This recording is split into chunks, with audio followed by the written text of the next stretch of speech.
Untuk kalau kemarin spanning tree kita gunakan untuk SOTOS-PET, single pad SOTOS-PET. Nah, sekarang kita spanning tree untuk mencari aliran yang paling optimum.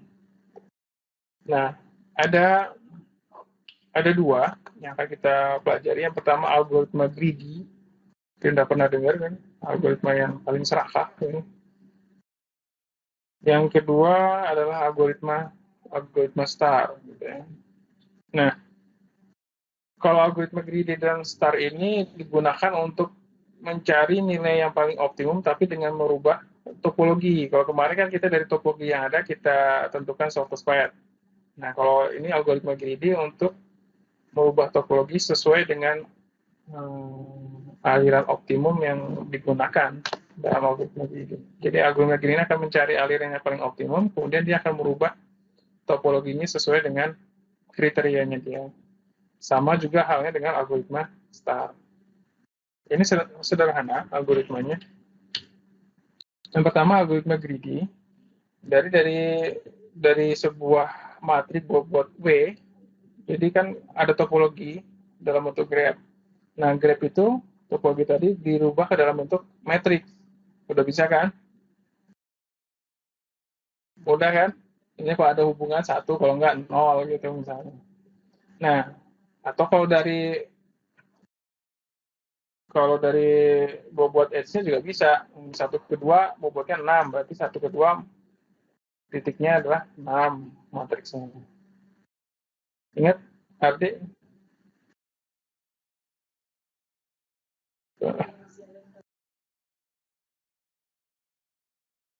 Ya, nanti dibaca lagi slide-nya dulu. Nah, saya anggap ini udah tahu gitu ya. Sehingga dari matriks bobot W itu bisa kita buat matriks yang disebut matriks gabungan, yaitu kita sebut U, di mana matriks dari U IJ itu sama dengan bobot WIJ ditambah WJI jika J lebih besar I. Nah, kemudian dari hasil matriks bobot gabungan tadi, matriks U, pilih bobot yang paling besar. Nah, artinya apa? Bobot yang paling besar itu kalau kita representasikan sebagai sebuah traffic, maka bobot yang paling besar itu adalah yang traffic paling gede. Nah, sama halnya kalau kita pakai SOTOS-PET MSD kemarin, ada satu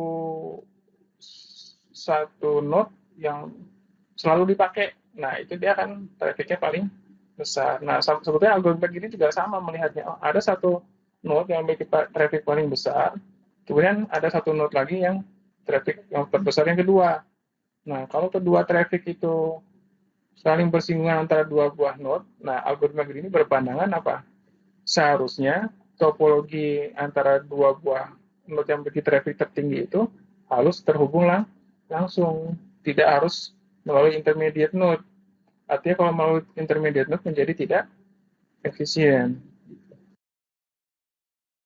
Nah, sehingga setelah dapat nilai bobot yang paling besar itu, kemudian dibuat topologi atau graph yang baru, di mana meletakkan simpul-simpul yang punya interaksi bobot terbesar saling berdekatan.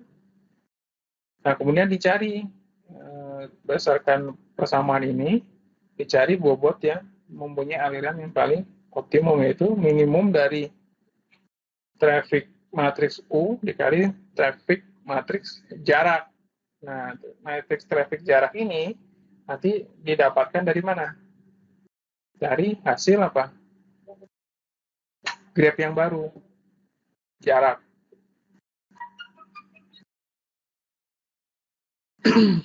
Nah, biasanya kalau teori konsep susah dipahami. Kalau langsung dikerjakan, nah, bisa mungkin ya. Nah, kelemahan kita dalam pembelajaran di S1 itu gitu. Lemah dalam pemahaman konsep, taunya belajarnya langsung ke soal gitu. Dihafalin cara ngerjain soal gitu ya. Oh, kalau soalnya begini, gini caranya. Gitu. Tapi konsepnya nggak ngerti. Ya, kalau di S2 harus mulai dirubah. Memahami konsep sehingga soalnya dirubah kayak apapun, tahu.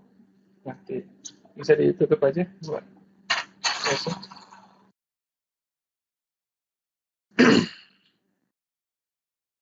Nah, misalnya kita punya matriks bobot W dari sebuah graf itu seperti ini.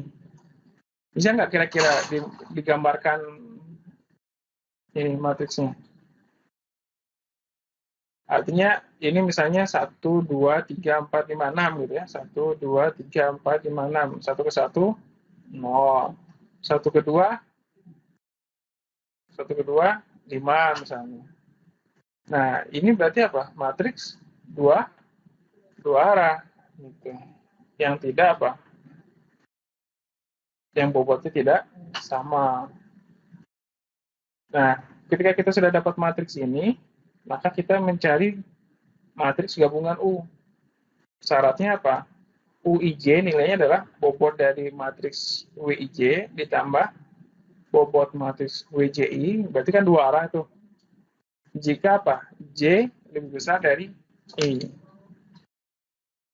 Nah, kita sepakat aja misalnya di sini J itu yang mana, I itu yang mana gitu. Nah, kalau di sini dianggapnya J-nya itu yang sebelah sini ya, berarti. Nah, artinya sebelah sini J-nya lebih kecil dari I, 0 semua.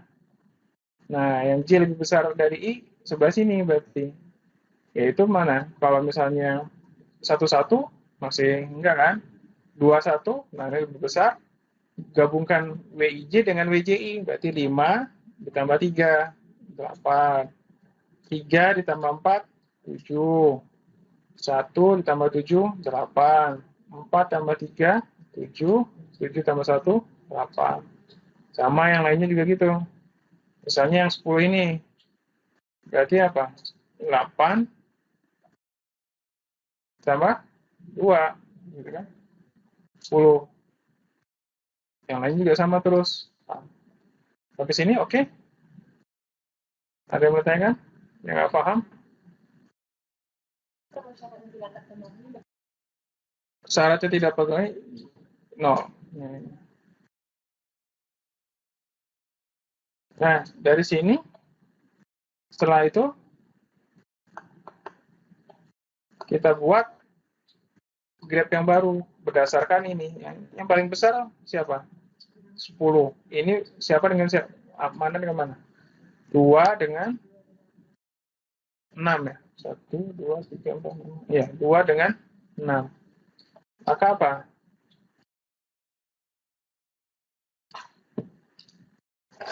Kita gambarkan ya. 2 dengan 6.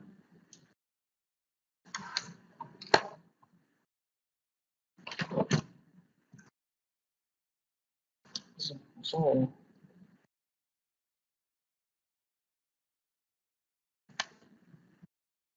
Aduh, lama tuh.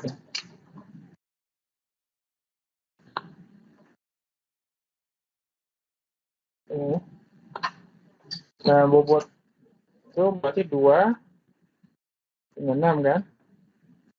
Kita gabungkan. Tadinya matriksnya grafnya bukan kayak gini nih. Tapi kita buat matriks baru supaya alirnya optimum berdasarkan apa? Matriks gabungan O. 2 dengan 6, kemudian mana? 1 dengan 2 kan ya? 8 kan ya? 1 dengan 2, katakanlah di sini 1 kan? Gabungkan. Kemudian 1 dengan 2, kemudian 1 dengan 4. Ya kan? 8 lagi kan? 1 dengan 4.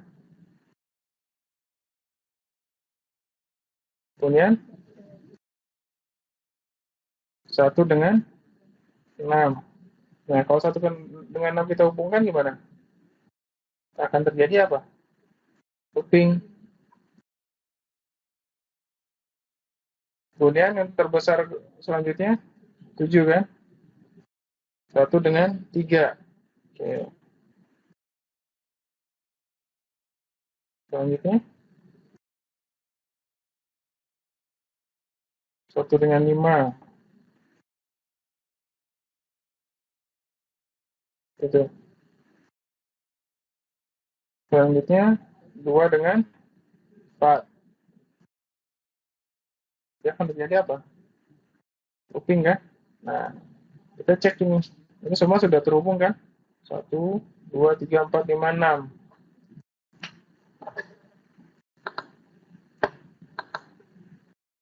Nah, nanti akan bentuk topologinya seperti ini. Gitu. Nah, dari sini kita buat matriks jarak. Kira-kira tahu nggak kenapa dibuat matriks jarak?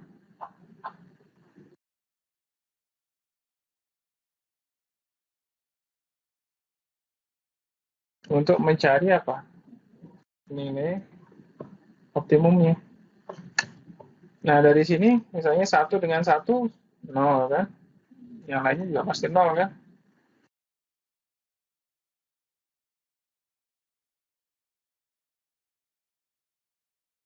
1 dengan 2,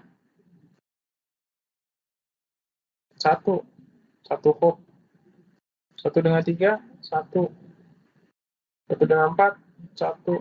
1 dengan 5, 1. 1 dengan 6, 2 hop.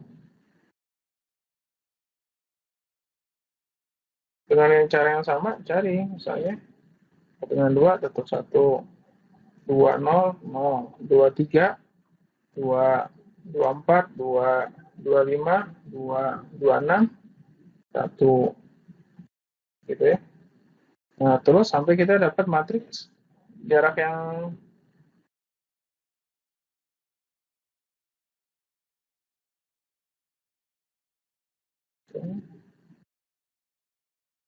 salah satu ya.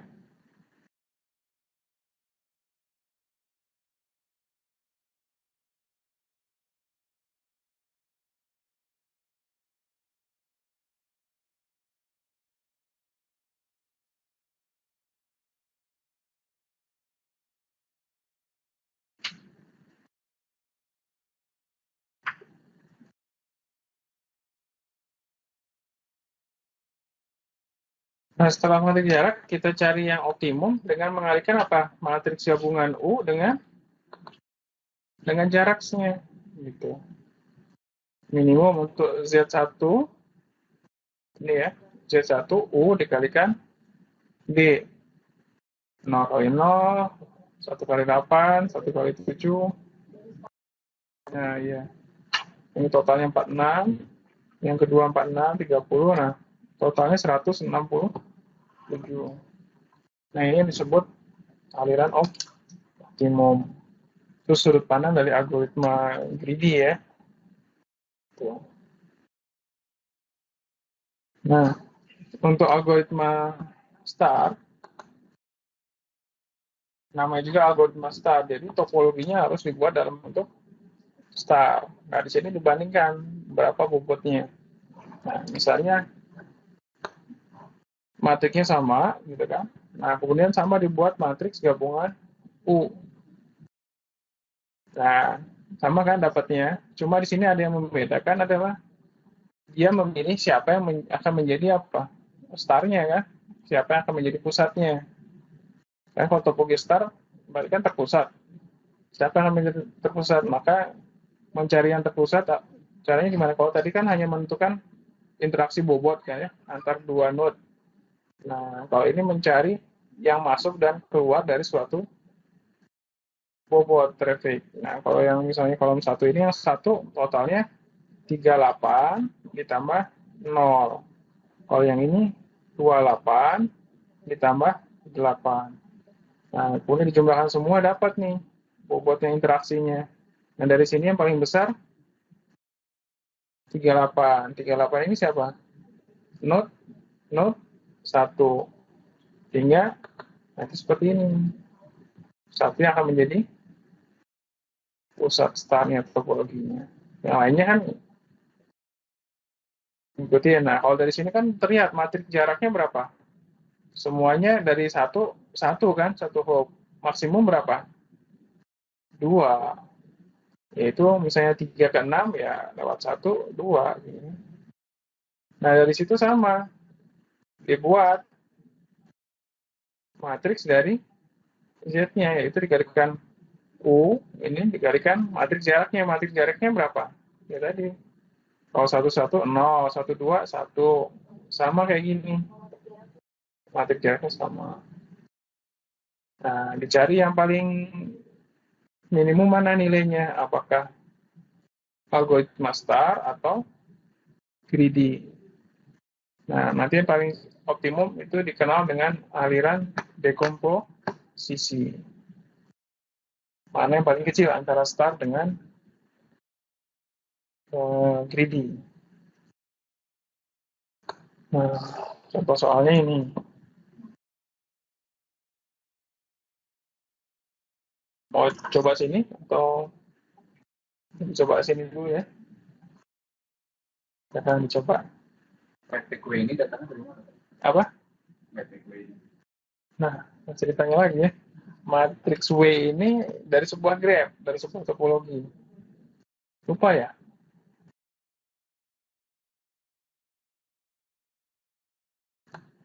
Di pelajaran graph berapa itu ya? Graph.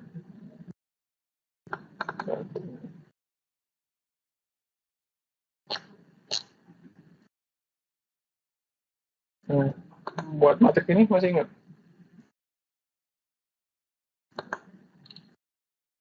Buat matrix ini masih ingat? Enggak. Kan ada matrix itu kan ada yang directed, undirected gitu kan. Masih ingat nggak ini? Pelajaran awal-awal kita ini. Nah, gambar rumus tadi ngomong.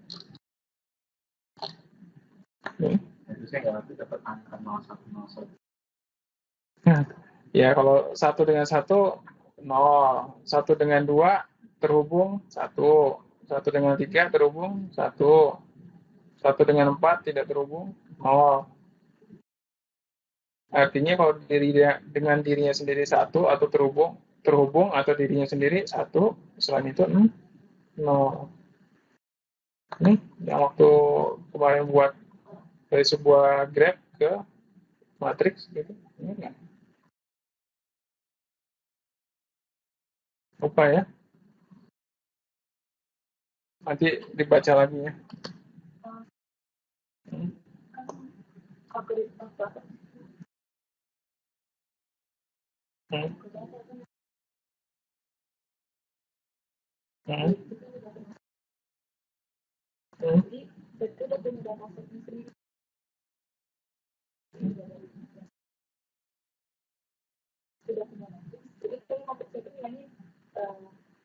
Nominal desimalnya itu lebih besar dari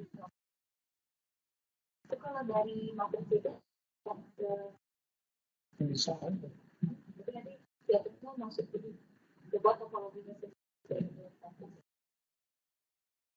Metode graph ini banyak misalnya dipakai di dunia robotik, itu dipakai graph atau database.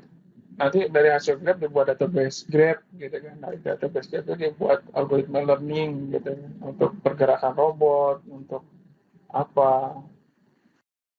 kalau logikanya itu data itu kan diambil hitungan jadi mungkin hitungan statistik jadi bisa ditarik data dengan matriks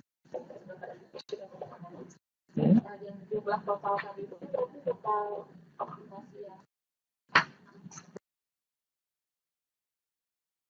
Nah, kalau ini yang optimum itu di sini yang terkecil, tergantung kasus dan modelnya kita mau mencari apa sebetulnya.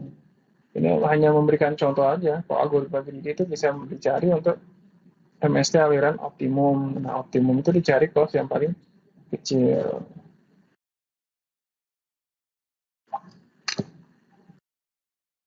Bisa nggak ini? Bisa ya? Itu row-nya udah pasti 0101. Ya nggak mesti 01. Ini kan dimisalkannya gitu kan. Tergantung rules-nya. Kalau rules-nya begini ya begini bentuk matriksnya. Kalau di sini ada bobotnya, misalnya 1 ke 2 bobotnya 3, 2 ke 1 bobotnya 5, ya matriksnya di sini beda. Misalnya 1 ke 2 3, 2 ke 1 5 isinya gitu. Yang seperti yang sedang kita pelajari ini, itu beda bobotnya.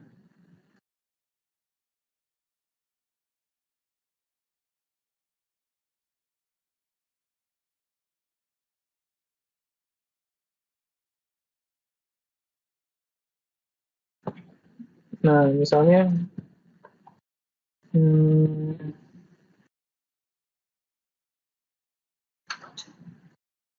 misalnya kita punya ini ya, A, B, CD. Nah, kita bisa aja buat matriks misalnya M, gitu kan. Nah, kalau nggak ada rulesnya, misalnya rulesnya tadi, kalau terkoneksi, atau node itu sendiri,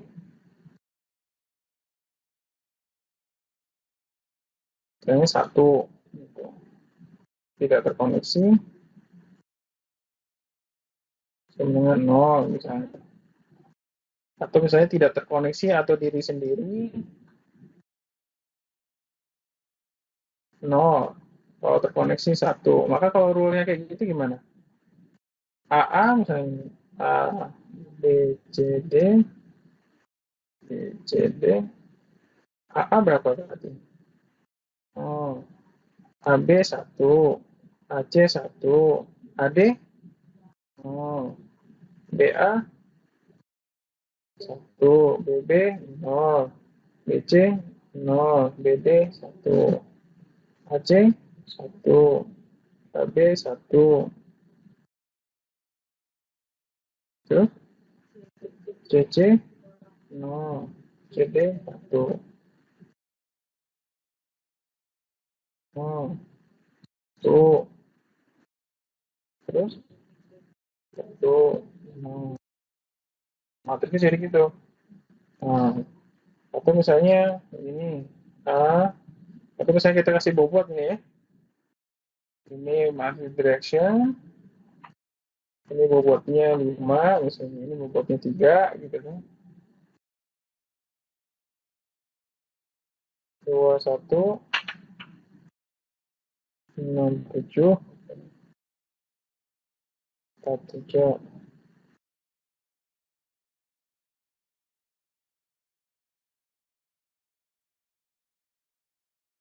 Ini misalnya matriksnya L, misalnya rulesnya adalah sesuai dengan grafik ini. Kalau misalnya diri sendiri, misalnya 0, tidak ada, misalnya tidak 0. Kalau ada koneksi, sesuai arah dan bobot edge-nya. AA berapa? 0. AB 5. AC 2. AD 0. Yang ini? HB 5. Balik yang ini berarti ya. HB 5. Oh, ini BA berarti 3. Gitu. BB-nya 0. BC-nya nggak ada. 0. BD-nya berapa? BD 4. Gitu. Nah, gitu terus. Bisa? Buat matrixnya?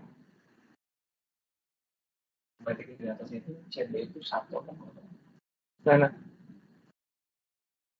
Yang ini? Nah, CB. no. Oh, nggak ada koneksi ya? Iya, no.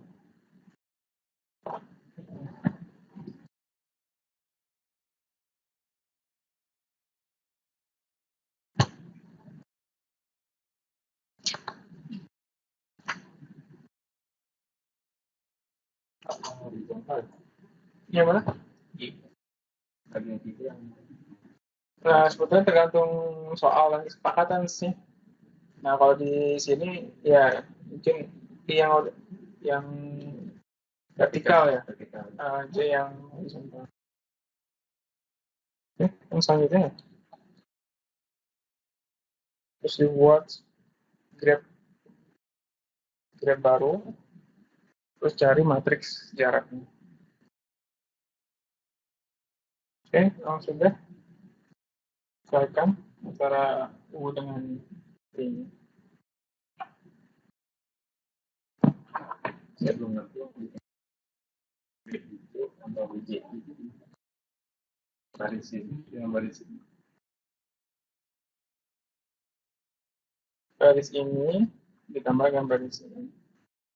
Kan sama-sama matriks ini kan. Cuma J tambah JI. 5 ditambah 3, 3 tambah 4, 1 tambah 7 gitu. Nanti yang ini ditambahkan dengan yang ini. Ditambahkan dengan yang ini. Ini ditambahkan dengan yang ini. Yang ini ditambahkan dengan yang ini. Kan artinya itu loh. Kenapa? Iya, kan ada syaratnya J lebih besar dari I. Artinya kalau J-nya lebih kecil dari I, dia nggak dihitung 0. Jadi yang lebih besar dari J lebih besar dari I kan yang bagian sini ke sana aja kan. Yang bagian sini ke sininya enggak kan. Tapi dia lebih besar.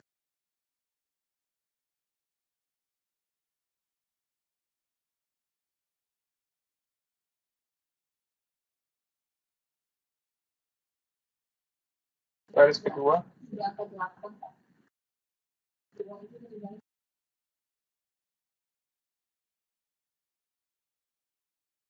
ini timbangkan sama yang ini kan. 2 sama 3. 2 sama 3 berarti J sama 2 sama 3, 5. J itu kan misalnya kita sepakati J-nya itu ini kan. Ini kan J 1, 2, 3, 4, 5, 6. I 1, 2, 3, 4, 5, 6. Berarti kan kalau J-nya lebih besar dari baru bisa baru kita perhitungkan dengan penjumlahan ini. 2 sama 3 itu ditambah 1 Lebih besarnya gimana? Terpenuhi kan? J-nya kan 1, 2, 3, 4, 5. J-nya kan 5. I-nya berapa? 2.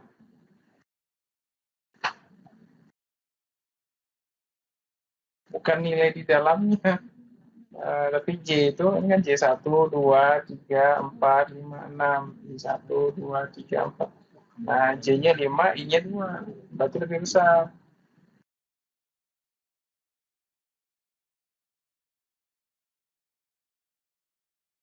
Nah, belum ngerti, Mas Ardi.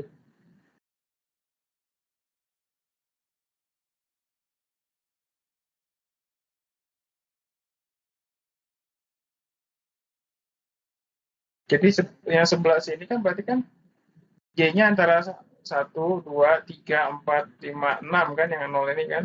Nah, tapi kalau dibandingkan misalnya J sini, 2 dengan 2, lebih besar nggak? Enggak kan? Sama kan? Kalau yang sebelah sini, 1 dengan 1, 1 dengan 2, 1 dengan 3 kan berarti kan 0 semua tuh.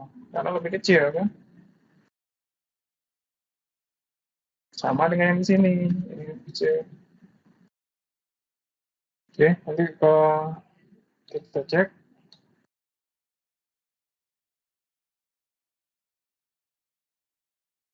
Nah, matriks U-nya kan ini ya. Kemudian topologinya jadi seperti ini. Matriks jaraknya ini. Jaraknya ini.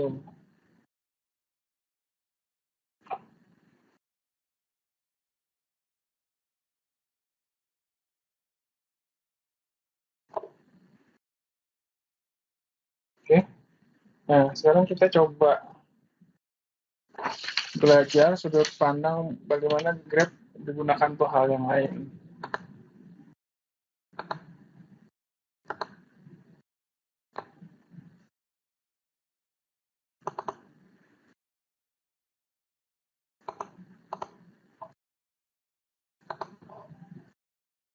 Nggak cepat nih kita. Karena saya harus juga menjelaskan model matematis misalnya gimana sih buat model matematis. Nah, kita akan belajar yang disebut planar graph dan formula Euler. Pernah dengar? Minimal barusan kan tadi pernah dengar. Oke, planar graph ini bukan salah satu cabang matematika juga. Disiplin matematik bisa ngambil materialnya dari diskrit matematik dan aplikasinya yang ditulis oleh Kenneth Carlson. Ya, contohnya gini, ada problem, ini ada rumah, gitu kan. Ada rumah, masing-masing rumah ini punya fungsi, yaitu fungsi apa? Gas, air, dan listrik. Nah, masing-masing fungsi setiap rumah ini harus ada, gitu. Karena kan vital ini kan ya. Jadi kita bisa gambarkannya seperti ini nih. Ini ada fungsi ini, tepat satu fungsi. Ini seperti kalau kita dalam buat grab, masih ingat nggak grab apa ini? Grab K33. Masih ingat nggak? Iya, bipartit. K33. Ini kan?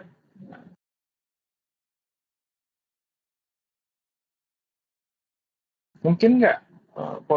It is possible to join the three hosts to the three utilities in such a way that no one of the connection cross. Mungkin Kak menggambarkan grab dari problem antara rumah dengan utilitas ini, tapi tidak boleh ada apa? Tidak boleh ada garis yang saling berpotongan. Tidak boleh ada garis yang cross. Mungkin nggak? Ini berpotongan nggak? Berpotongan ya? Iya, Mas Ari ini berpotongan. Yakin ya? Oke, kita simpan.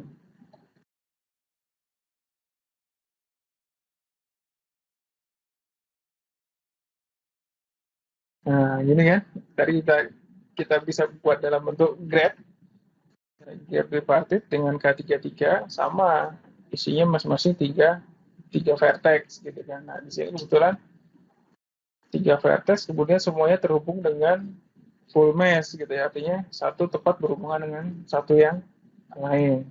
Nah, apa masalahnya? Mungkin nggak kita menggambarkan grab ini tidak saling berpotongan? Maksudnya apa? Kalau dalam problemnya gimana? Artinya kalau saling berpotongan kan artinya gas yang satu rumah dengan rumah lain akan saling ketergantungan. Mungkin nggak tidak ketergantungan. Artinya satu rumah saya tidak tergantung milik sebelah nih. Kalau sebelah lagi nyalain gas, saya nyalain jadi kecil misalnya airnya. Artinya kalau sebelah kecil saya bisa aja besar gitu. Ngerti nggak problemnya? Tapi disederhanakannya mungkin nggak saya menggambarkan graf ini tanpa harus ada yang saling berpotongan. Mungkin nggak? Possible nggak menurut Anda? Kalau impossible, katakan. Kalau possible, silakan. Kan boleh berpendapat ya.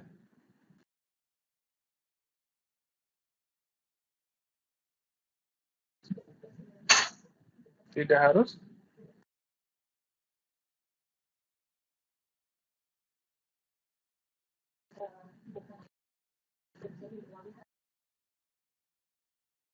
Nah, kalau misalnya nggak kita mau independen, gimana caranya supaya tidak saling bersilangan misalnya? Mungkin nggak? Anda suka main game nggak? Suka bervisualisasi nggak? Coba ini, bisa nggak Anda gambarkan tidak saling berpotongan?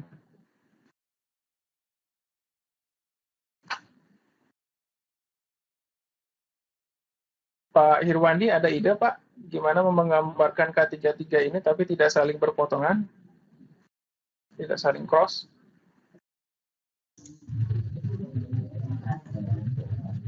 Kalau jalurnya dibikin muter gimana Pak? Dibikin muter. Iya Pak.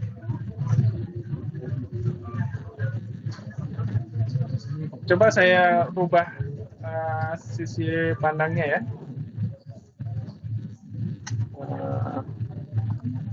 Kamu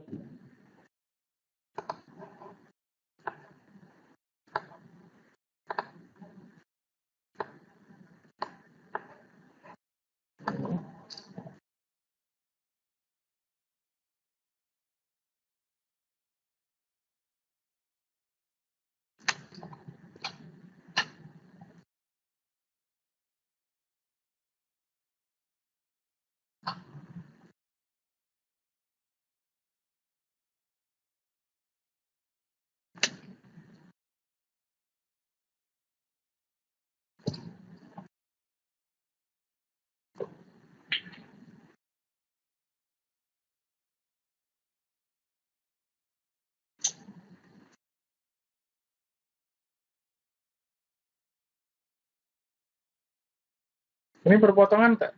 Enggak. Tidak ada yang saling berpotongan kan? Saya tambahkan satu lagi ini. Ini di atas nih.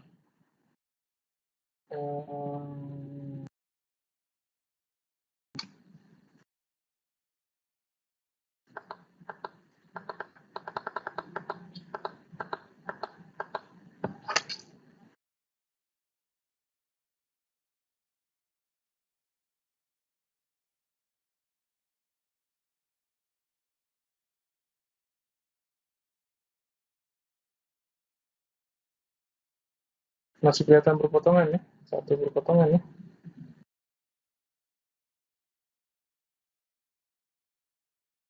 Oh, saya rubah lagi nih.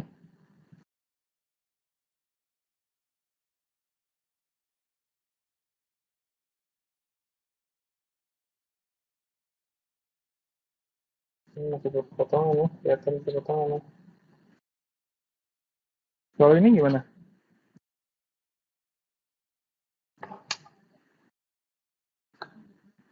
Sama nggak ini dengan yang ini menurut Anda? Ini dengan ini sama nggak menurut Anda? Jadi yang ini saya tarik ke sini, yang ini saya tarik ke atas gitu. Kemudian saya putar 90 derajat.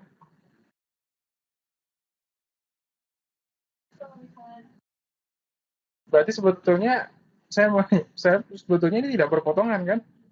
Tidak saling cross kan?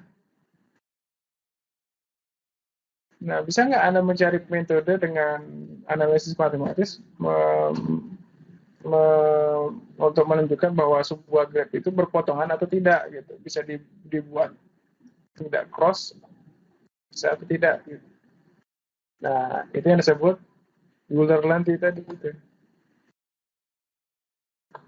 Nah, sebuah graf disebut planar jika bisa digambarkan dalam sebuah bidang tanpa apa? Ada edge yang saling berpotongan. Nah, contohnya gini. Ini bisa nggak graf ini digambarkan tanpa berpotongan? Bisa, ternyata. Seperti ini dibuatnya. Nggak berpotongan kan? Nah, untuk memahaminya, coba perhatikan ini. Ini bentuk bangunan apa ini? Kubus. Oke. Bukan piramida. Kalau ini saya hilangin, mungkin Anda persepsinya beda-beda. Ini kubus, piramida, atau apa ini?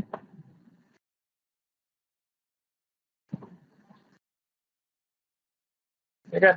Ini bisa Anda bayangkan sisi dalam, itu jadi kubus kan, atau jadi kotak. Tapi ini bisa Anda bayangkan sisi luar, atasnya, maka dia jadi piramida. Ini Anda bilang lurus, tapi orang lain juga bisa bilang ini miring.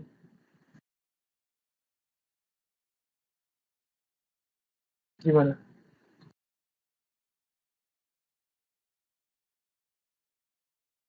Oke, kita akan belajar menganalisa sebuah graf dari sudut pandang yang berbeda kan. Ini ilmunya lain lagi kalau yang tadi mencari suatu spot kayak gitu. Nah, ini enggak. Sehingga penggunaan graf ini meskipun sederhana sampai yang kompleks bisa sampai algoritma untuk robotik pun menggunakan graf ini. Nah, pada graf planar kita dapat membuktikan graf itu bersifat planar atau tidak itu dengan sebuah metode gitu ya. Nah, kita ambil contoh ini. Yang tadi itu ya. Nah, kita bagi sebuah graf itu kepada R1, R2, R3, R4. Kita membuktikan ini planar atau bukan gitu kan. Nah, kita analogikan juga nanti ke dalam bentuk yang tadi ya, yang problem tadi misalnya V1 sampai V6 nanti planar atau bukan gitu ya. Nah, untuk menganalisanya, coba perhatikan ini.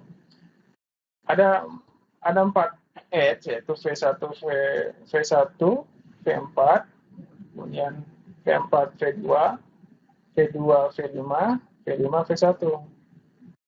Nah, kita kan mau lihat yang ini yang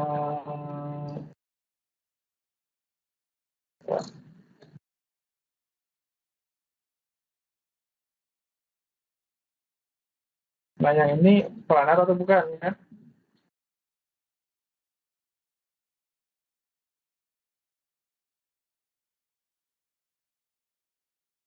Nah, kita bagi ke 4 region gitu ya.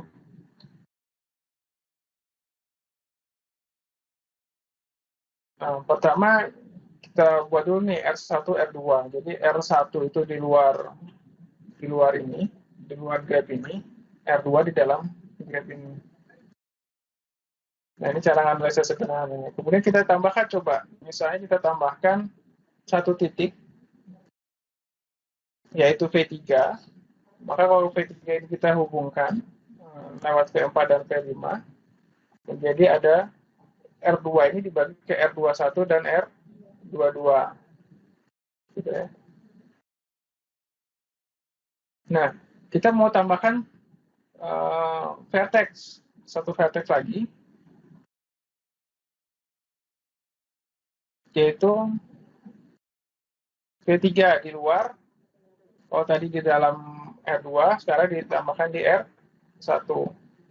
Nah, kalau di R1 ini terbagi menjadi 2 region, yaitu R11 dengan R12. Nah, kemudian kita uji.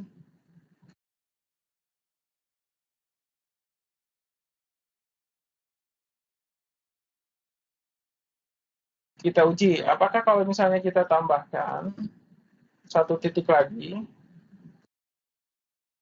untuk yang kasus yang pertama dulu ya, ini R1, di R2, jika kita tambahkan V6 di dalam R1, yaitu V6, V3, maka akan membuat apa? Cross. Jika V6 kita tambahkan di R21 di sini, dia akan menyebabkan cross ketika V6 kita koneksikan ke V2. Kalau kita tambahkan 1 titik lagi di R22, maka dia akan menyebabkan cross V6 dengan V1. Terus kita uji lagi yang kalau misalnya kita tambahkan V3 tadi di luar region, yaitu di R1, kan jadi ada R1, 2, dan R11. Nah, kita masukkan V6 tadi. Kalau V6 kita masukin ke R2, maka dia akan menyebabkan cross di mana? V6 dengan V3. Kalau kita masukin di sini. Nah, kalau V6-nya kita masukin di R11, berarti di luar sini, maka dia akan menyebabkan apa? Cross dengan titik V6 dengan V2. Kalau kita masukkan V6 di dalam region R12 ini, dia akan menyebabkan cross dengan V1. Kalau kita tarik garis. Nah, itu cara sederhana untuk mengujinya.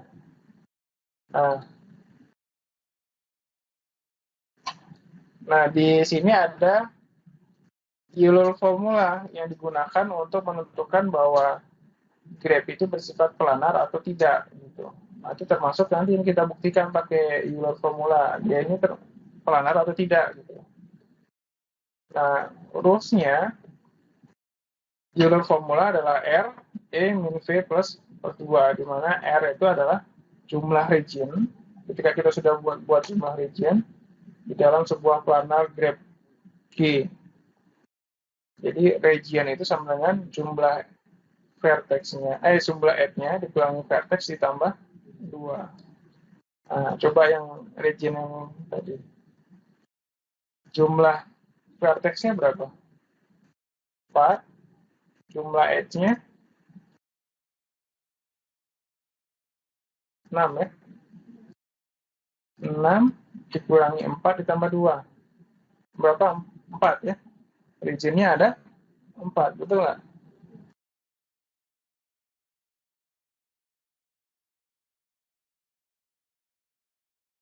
Sehingga jumlah region-nya ada 4. Nah, misalnya sebagai contoh gini. Grab G ini adalah connector planar simple graph dengan jumlah edge dan vertex. Dengan rules-nya, vertex lebih besar sama dengan 3, dan edge-nya lebih kecil sama dengan 3 dikali vertex-nya dikurangi 6. Nah, kalau misalnya topologi graph-nya seperti ini, yaitu K5, sekarang ditanyakan, apakah graph ini planar atau bukan? Dengan rules seperti ini, planar atau bukan kira-kira?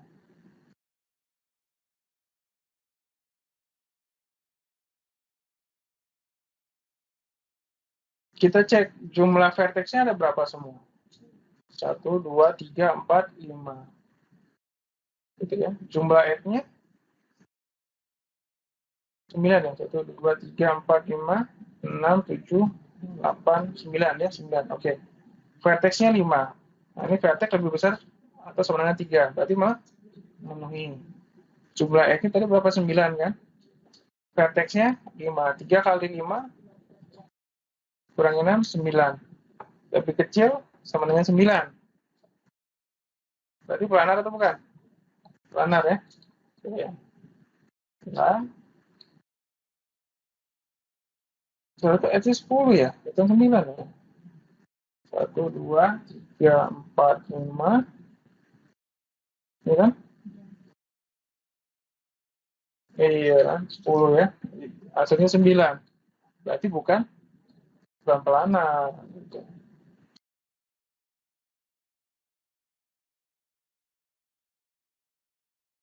Nah, kita coba lagi yang ini. Nah, yang problem tadi, dengan rules, frame lebih besar sama 3, dan edge-nya adalah lebih kecil sama dengan 2 frame 4. Planar itu bukan yang ini. Coba aja cek. Vertex-nya ada berapa? 1, 2, 3, 6. Edge-nya ada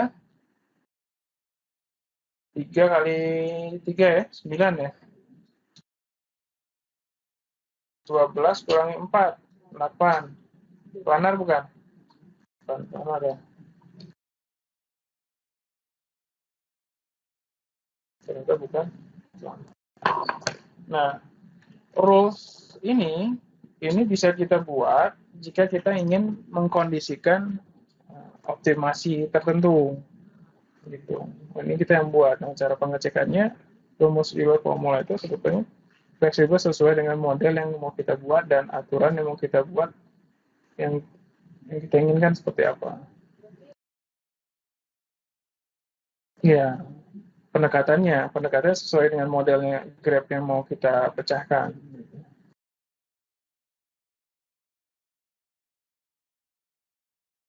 Oke. Nah, sebetulnya graph ini materinya banyak, luas gitu ya. Tidak hanya Euler aja gitu ya. Misalnya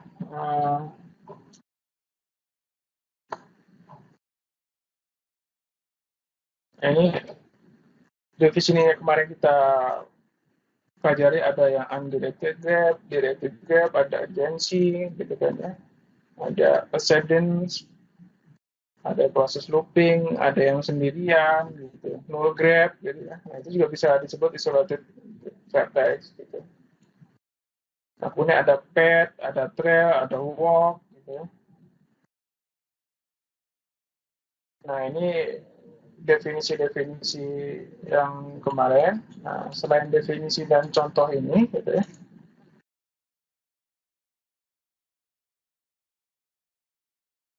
Nah, misalnya ini subgraph, complement, dan graph isomorphis. Nah, sifat-sifat graph itu kalau didalamin terutama untuk masalah pewarnaan, coloring, misalnya yellow, ini apa ini,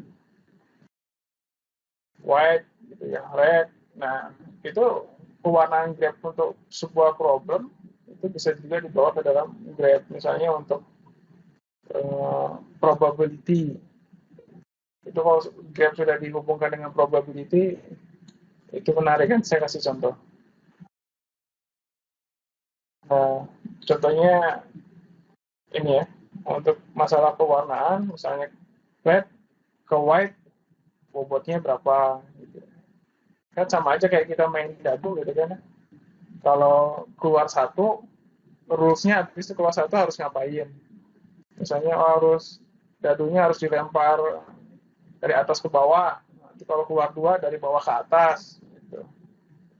Nah, itu seperti algoritma sebetulnya, cara kerja algoritma protokol. Nah, kemudian disebut graph isomorphosis gitu ya. Kemudian ada juga isomorphic ketika nilai sebuah graph itu ditentukan untuk mendekati permasalahan tertentu. Kemudian ada yang disebut degree dari vertex. Nah, kemudian Euler tadi yang kita pelajari itu digunakan dalam sirkuit atau trail gitu. Nah, yang paling terkenal, yang paling lama misalnya untuk memecahkan jalur orang melewati jembatan misalnya. Ada area, ada jembatan, sehingga nanti dicari mana yang paling sering. Ini masih Euler dan trail.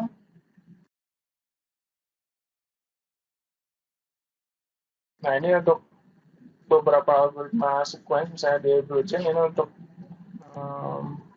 menghitung siklus ya, cycle terhadap graph yang ada. Itu pendekatan yang lain. Ini planar graph yang tadi.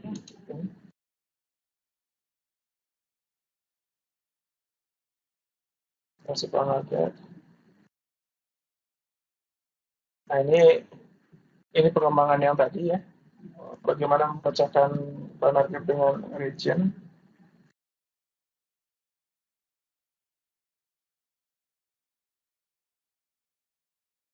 Nah, ini nanti bisa dilihat lah. Kemudian Hamilton path dan cycle, Hamilton code kayak gitu itu juga bisa digunakan pendekatannya graph. Nah, ini untuk siklus misalnya, contohnya Hamilton path dan cycle misalnya diterapkan di algoritma round robin di antrian misalnya. Ada juga yang randomly detection. Nah, itu sebetulnya algoritma antrian dan sebagainya itu bisa mengacu kepada model-model dari graph yang digunakan gitu. Nah, saya ingin ngasih contoh termasuk untuk yang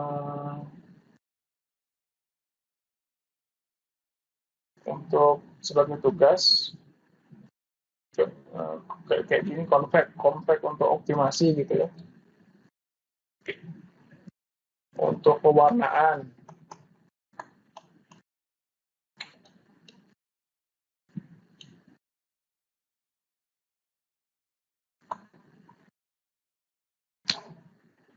Ini saya harus terhubung ke jaringan ini. Materinya ada di internet ya. Bisa sama-sama cari.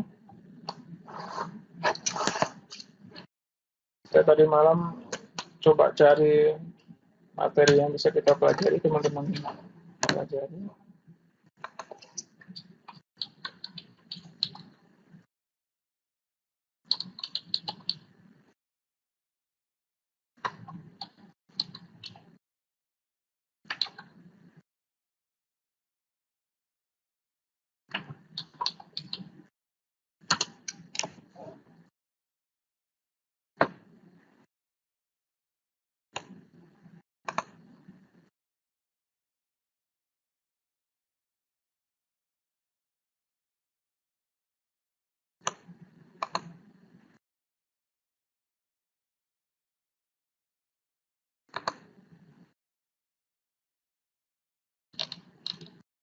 Nah, mungkin bisa dibuka filenya. Kalau papernya, kalau nggak salah ini ya, papernya juga saya lihat.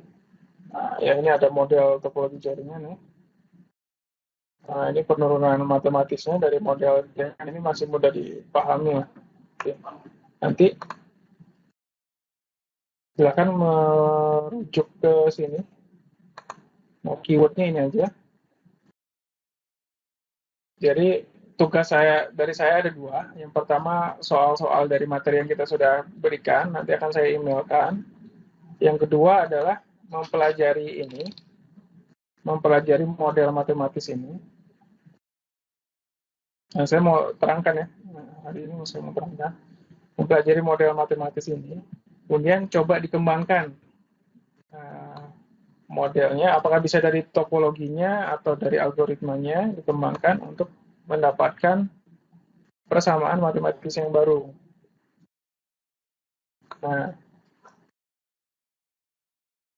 jadi kita akan bahas, ini judulnya adalah Fairness Comparison between TCP Reno dan TCP Vegas for Future Development of TCP Vegas, gitu ya. Nah, di sini sebetulnya dia ingin membandingkan mekanisme algoritma pada TCP Vegas dan TCP Reno. Gitu.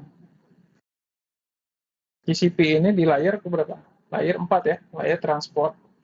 Jadi kan kalau kita tahu di internet, TCP itu dia bertugas untuk sebagai protokol yang reliable. Artinya dia bertanggung jawab untuk apa?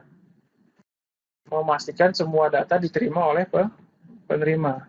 Jadi kalau saya ngirim paket 1, tahunya paket 1 itu diterima oleh penerima, gimana caranya? Ada feedback. Nah, TCP ini ada mekanisme feedback. Jadi dia kirim paket 1, gitu ya, diterima oleh penerima, maka si penerima akan memberikan acknowledgement, ACK dari paket 1. Nah, tapi pada realnya dia ngirim itu tidak hanya satu paket, tapi per frame gitu. Satu frame terdiri dari berapa paket, sehingga acknowledgement bersamaan dalam satu frame. Nah, misalnya dia kirim paket 1 ya, biar memudahkan kirim paket 1, dikasih acknowledgement 1. Di dalam TCP itu ada sekitar 5 algoritma minimal. Ada algoritma slow start, ada algoritma congestion control, congestion avoidance, fast retransmit, sama fast recovery. Nah, ini nggak mudah ini. Tugas ini nggak mudah. Banyak yang harus teman-teman pelajari tentang TCP. Nah, yang di sini yang dibandingkan adalah TCP Reno dan Vegas. Nah, di sini dikasih tahu nih, algoritma TCP Reno itu seperti ini. Nah, CWND itu adalah congestion window. Jadi dia akan mengupdate nilai dari besarnya window yang dikirimkan itu berdasarkan fase, yaitu fase slow start. Jika congestion window lebih kecil dari slow start threshold-nya, maka penambahan congestion window adalah congestion window ditambah 1. Tapi kalau congestion window-nya lebih besar sama dengan slow start threshold, maka congestion window-nya ditambahnya, di-update-nya congestion window ditambah super congestion window. Artinya ini lebih kecil. Nah, kalau di dalam grafik cara kerja algoritma TCP itu, jadi harus belajar kan, ini tuh apa gitu ya. Jadi kalau memahami, kalau kita mau belajar gitu ya, misalnya TCP Reno. TCP Reno itu apa? Harus cari papernya sendiri kan? Baik. Jadi memahami satu paper orang itu bisa kita tuh memerlukan banyak belajar macam-macam. TCP Reno cara kerjanya gimana? Cara menentukan window size-nya gimana? Gitu. Nah, ini algoritmanya. Silahkan dibaca gitu kan. Ini algoritma TCP Reno, ini algoritma TCP Vegas. Nah, kemudian dia buat model jadi jaringan. Network model yang dia buat. Kalau ini adalah pengirim, terdiri dari pengirim 1 sampai N gitu ya.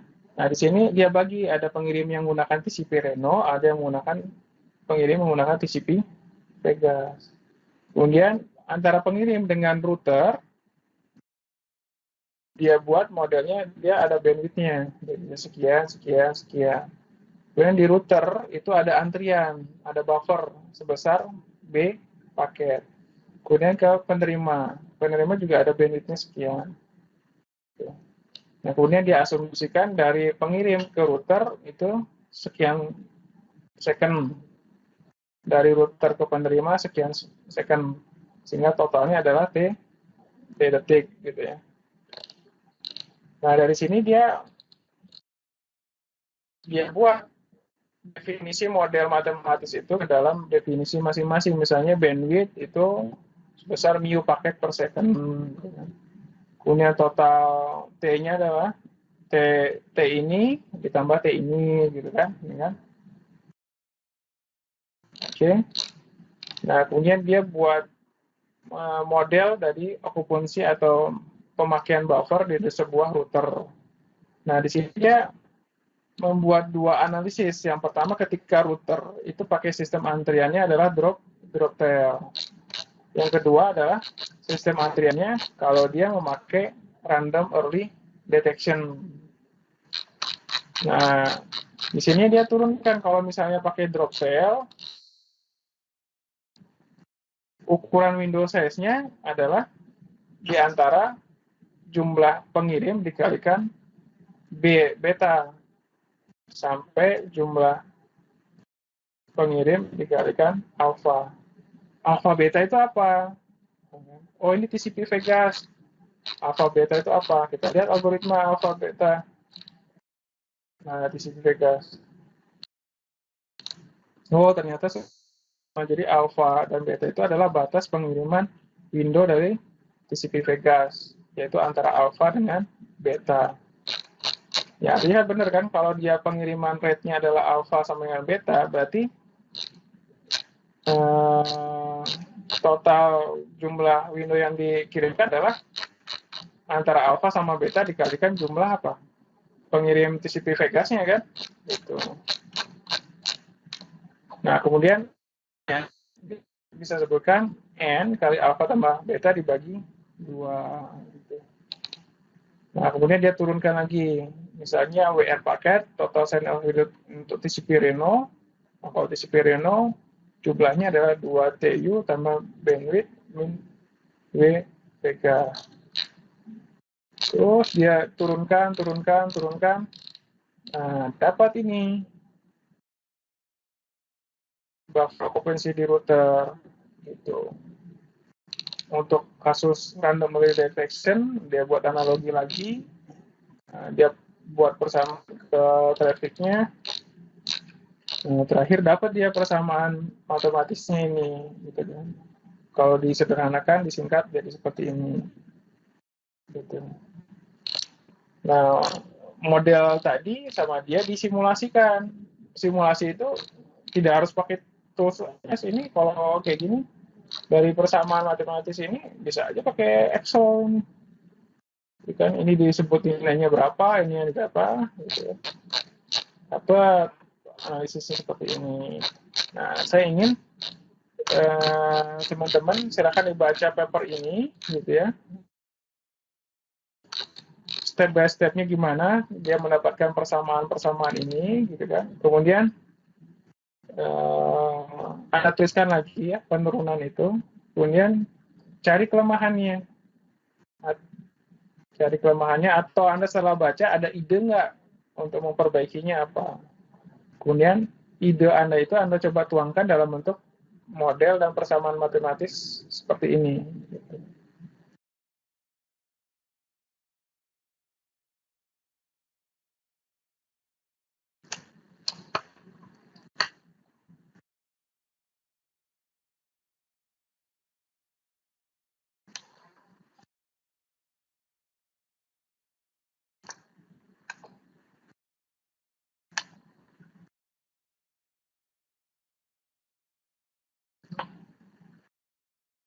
Gimana?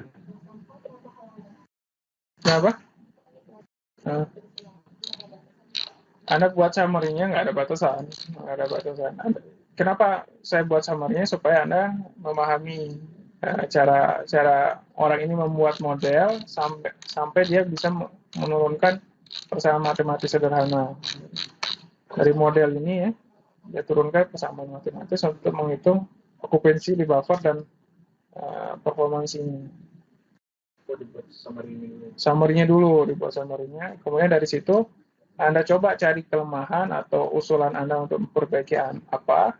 Kemudian Anda masukkan usulan ke model yang ini, bukan buat baru ya, ke model ini aja. Ke model ini, kemudian Anda sehingga mendapatkan model matematis yang baru dari usulan Anda. Apakah ada parameter baru atau apa yang kurang detail dari sininya. Ini masih bisa didetailkan lagi gitu.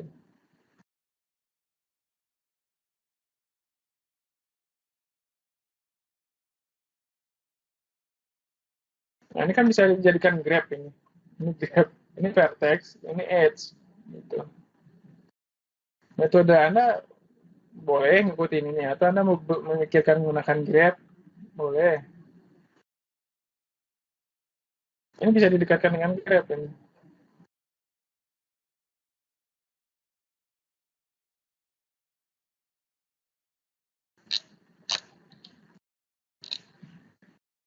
Nah, berangkatnya dari sini, coba dipahami hasil penelitian orang ini, gitu ya. Karena saya pikir ini contoh yang bagus, tidak terlalu jelimet ini. Logika-logika. Kalau yang dokter ini sama sekali nggak rumit. Kalau yang case router ini, karena random variable detection ada probabilitas, maka nanti persamaannya sedikit kompleks karena ada probabilitas. Tapi saya baca ini clear, cara menurunkannya clear, jelas step by step-nya. Nah dari sini Anda coba, kira-kira saya bisa nambahin di mana, atau bisa saya detailkan, atau saya bisa perbaikin. Oh ini belum masuk nih, model ini belum masuk tentang ini. Nah, Anda coba masukin, kemudian persamaannya berubahnya jadi seperti apa.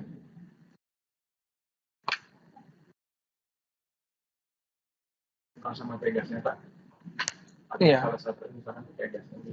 Ini kan membandingkan antara Reno dengan Vegas. Dari situ dia bisa menganalisa secara matematis mana yang lebih kompetitif atau lebih baik algoritmanya. Tentu model ini belum tentu berlaku umum. Jadi ada orang lain bisa jadi memodelkan yang lain, hasilnya beda. Gitu. Nah kalau Anda telusuri misalnya kan rame nih ketika TCP Reno, kemudian ada orang mengembangkan TCP Vegas. Nah dari hasil orang yang buat Vegas, ternyata Vegas mampu meningkatkan performance throughput sebesar 40%. Nah, terus sama orang kan diteliti lagi kan, diuji, ternyata ketika Vegas dibuat kompetitif dengan Reno, nah soalnya si pembuatnya menguji jaringan Vegas sendiri, Reno sendiri. Tapi ketika dikombinasikan, digabungkan dalam satu jaringan, ternyata Vegas kalah. Nah, dianalisa, kenapa kalahnya? Nanti ada lagi dikeluarkan New Vegas gitu. Kalau sekarang kan sudah banyak Westwood, Hightspeed, Hybla, yeah.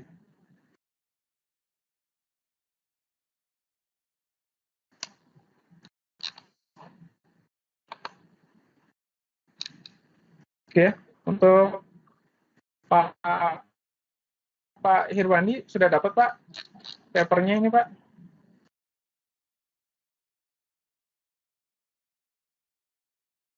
Jadi ini Sudah, Pak. sudah ya. Oke. Jadi dibaca.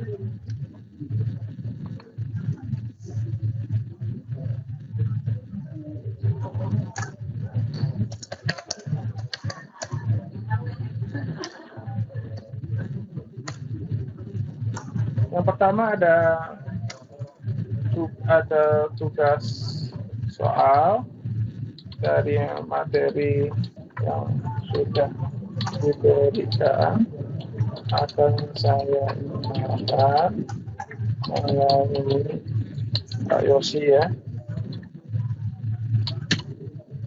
Kedua, membaca jurnal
Mungkin jelas Pak Irwani sama Pak Eka.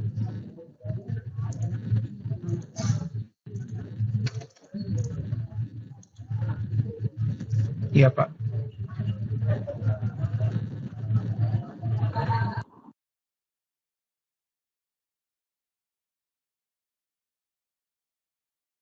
Nah, kuncinya di sini. Anda nanti bisa lebih didetailkan lagi. Misalnya, oh, ini belum ada ininya setelah Anda baca. Atau saya bisa masukkan apa parameter apa yang belum ada di sini. Nah, sehingga Anda bisa turunkan persamaan baru. Kemudian akan lebih baik lagi kalau misalnya Anda bisa dapatkan grafiknya. Gitu. Grafiknya dari persamaan yang sudah Anda buat. Gitu. Apakah mau pakai MATLAB, mau pakai Excel, terserah. Sehingga dari sini Anda nanti bisa bermanfaat untuk di tesisnya gitu ya. Oh, caranya begini. Oh, cara orang buat model itu seperti ini. Cara menurunkannya seperti ini. Oh, cara membuat asumsi dari model itu seperti ini gitu. Karena model itu tidak terlepas dari asumsi yang mau kita buat nanti. Tentu ada batasannya. Asumsi itu batasan. Nggak mungkin ini bisa aja dibantah oleh orang lain, bisa aja gitu. Oh, modelnya nggak detail, oh modelnya ada kekurangan, bisa aja. Nah, itu yang Anda cari.